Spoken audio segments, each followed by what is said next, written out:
पहिल्या दिवसापासून पहिल्या सामन्यापासून रसिक प्रेक्षकांनी मैदानावर हजेरी लावून युट्यूबच्या माध्यमातून या स्पर्धेवर प्रचंड प्रेम केलं। पहिल्या दिवशी श्रीतेज 11 पुणे संघ सेमीफायनल मध्ये प्रवेश करणारा पहिला संघ, दुसऱ्या दिवशी तनुष स्पोर्ट्स सावंतवाडी संघ आणि आजच्या दिवसात सावंतवाडी, कणकवली, बांदा की विजयदुर्ग एका संघाची असेल प्रतीक्षा। श्री बांदेश्वर 11 बांदा रोहित स्पोर्ट्स संघ दिमाखात क्वार्टर फायनलच्या दिशेने प्रवेश करता होतोय। शेवटच्या 6 चेंडूंची जबाबदारी बॉलिंग मार्कवर अमन। अमन या नावाचा अर्थ होतो शांती। कोणासाठी असेल अमन, कोणासाठी असेल शांती। 6 चेंडू 13 धावांची गरज। विकी मुंबईकर स्ट्रायकर यांच्या दिशेने हे डावखुऱ्या हाताचा फलंदाज। थोडीशी चर्चा मैदानावर होते, वाईटची अपेक्षा होती विकी कडून, पंचांची करडी नजर।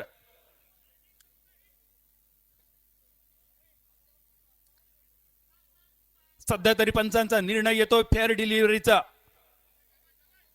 आणि त्यानंतर तिसऱ्या पंचांकडे हा निर्णय रेफर केला जातोय। हे वैशिष्ट्य आहे या स्पर्धेचं। आनंदवाडी चॅम्पियन्स ट्रॉफी 2025-21व्या पर्वामध्ये प्रत्येक संघासाठी एक रिव्ह्यू आणि हा रिव्ह्यूचा वापर आपण करू शकता सामन्याच्या दरम्यान।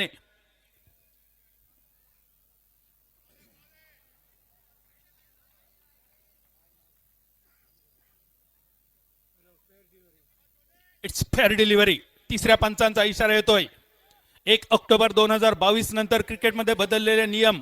गोलंदाज शेवटच्या झेपेत येण्यापूर्वी फलंदाजाने जर आपला स्टान्स बदलला, थोडासा शफल झाला, यस सर, तर वाईड लाईन कॅन्सल होऊन पॉपिंग क्रीजची रेषा वाईड लाईनच्या स्वरूपात बदलली जाते। हा रिव्ह्यू गमावला जातोय फलंदाजी करणाऱ्या टीम कडून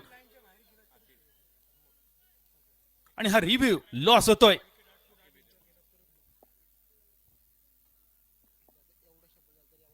पाच चेंडू 13 धावांची गरज। आखो टप्प्याचा चेंडू, हुकचा फटका खेळण्याचा इरादा होता, मिडल झाला नव्हता। बॅटच्या स्टिकर एरियाकडे चेंडू आदळतोय। जो चेंडू फाईन लेगच्या दिशेने जाणं गरजेचं होतं, अपेक्षित होतं, तो शॉर्ट फाईन लेग पर्यंत। एकेरी धाव, एक धाव, एक धावेमुळे दबाव वाढत चाललाय। धावसंख्येचा पाठलाग करणारा राजाराम वॉरियर्स सावंतवाडी संघावरील दुसऱ्या बाजूने साकीब 11 विजयदुर्ग संघाचे हौसले बुलंद होत आहेत। शेवटचे 4 चेंडू 12 धावांची गरज। 4 चेंडू 12 धावा। योगेश पवार स्ट्रायकर एंडवर। योगेश कडून मोठी अपेक्षा। दुसऱ्या बाजूने विकी मुंबईकर। 4 चेंडू 12 धावा, विजयाचं लक्ष्य, एक मोठं आव्हान।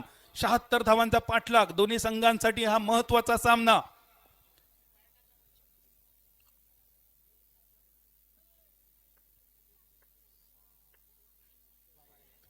ऑफस्टंपच्या बाहेर भरकटतोय चेंडू। पंचांचा इशारा येतोय वाईड बॉल। दोन्ही बाजूने दबाव, दोन्ही बाजूने सामना रंगतदार स्थितीमध्ये। अजूनही कोण जिंकेल कोण हरेल हे छाती ठोकपणे सांगणं खूपच कठीण। फलंदाजांवर थोडासा दबाव बनवण्यासाठी सिली पॉइंटच्या दिशेने क्षेत्ररक्षक तैनात केला जातोय। टेनिस क्रिकेटवर या जागेवर क्षेत्ररक्षक लावणं थोडंसं दुर्मिळ असतं, पण ही एक वेगळी रणनीती, स्ट्रॅटेजी, त्या स्ट्रॅटेजीचा सुद्धा वापर केला जातोय। आणि त्यानंतर हा सिली पॉइंट, यावेळी बॅकवर्ड पॉइंटच्या दिशेने। 4 चेंडू 11 धावांची गरज। मोठ्या फटक्याचा इरादा होता, हलकेच अपील सुद्धा होतय।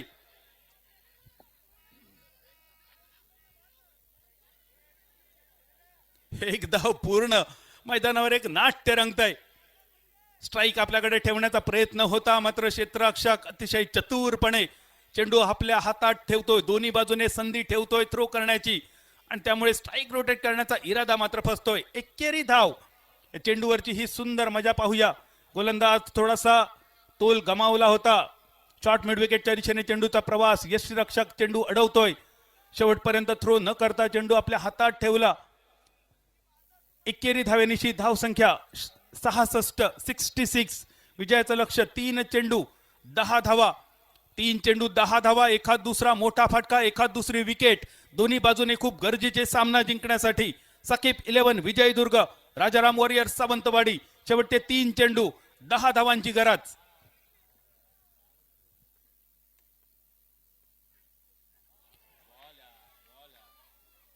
3 चेंडू 10 धावांची गरज असताना विकेट किपर डायरेक्ट हिट करण्याचा प्रयत्न। बाईच्या स्वरूपात 1 धाव पूर्ण होते।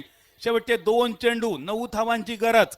2 चेंडू आणि 9 धावा. शेवटच्या षटकात अमन, आपल्या नावाप्रमाणेच आपल्या संघासाठी अमन, शांतता, शांती पसरवतोय. शेवटचे 2 चेंडू, 9 धावांची गरज आणि या शेवटच्या 2 चेंडूवर या अमनच्या विरोधात मोठे प्रहार करण्याचा इरादा घेऊन स्ट्रायकर एंडवर योगेश पवार.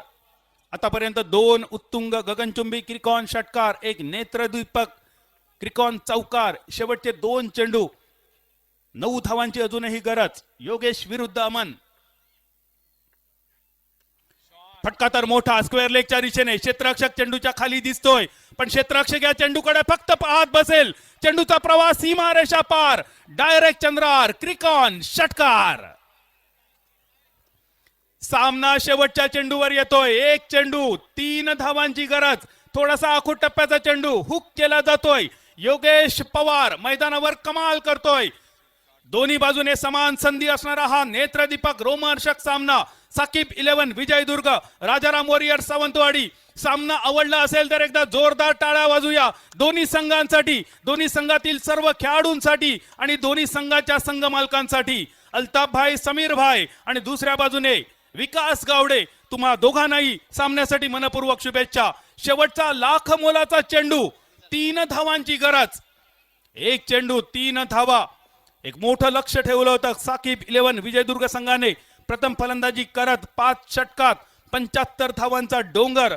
अडखळती सुरुवात, पण त्यानंतर मैदानावर प्रवेश करता होतो योगेश पवार आणि सामन्याचा रंग बदलतोय. बदललेला रंग आपल्या संघाला विजयाचा रंग दाखवेल का, की दुसऱ्या बाजूने अमन प्रतिस्पर्धी संघाच्या गोटात शांती निर्माण करेल. शेवटचा 1 चेंडू, दिल थांब के बैठिएगा.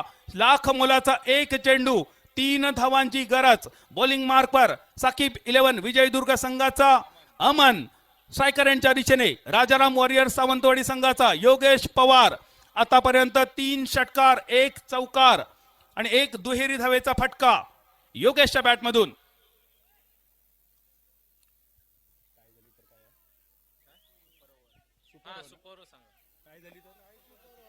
सामना टाय झाला तर सुपर से भी ऊपर, सुपर ओव्हर. आणि प्रेक्षकांना हीच अपेक्षा असेल, सामना टाय व्हावा. शेवटचा चेंडू, 3 धावांची गरज.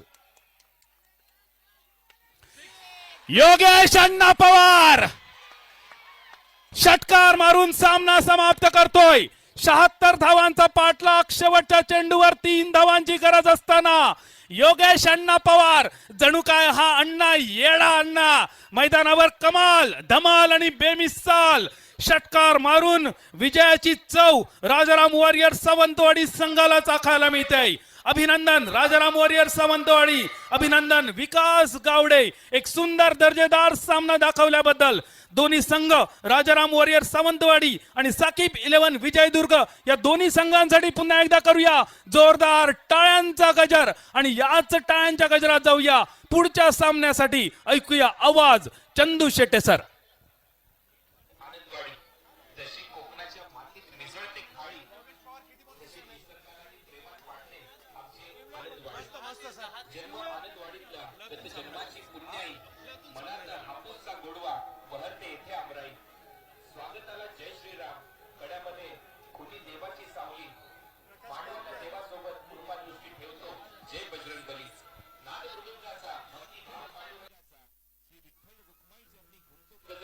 Thank you DJ. चेक. तर विनंती असेल, टॉस साठी दोन्ही टीमचे कॅप्टन पहिल्यांदा या ठिकाणी यायचं आहे आणि त्याचबरोबर मॅन ऑफ द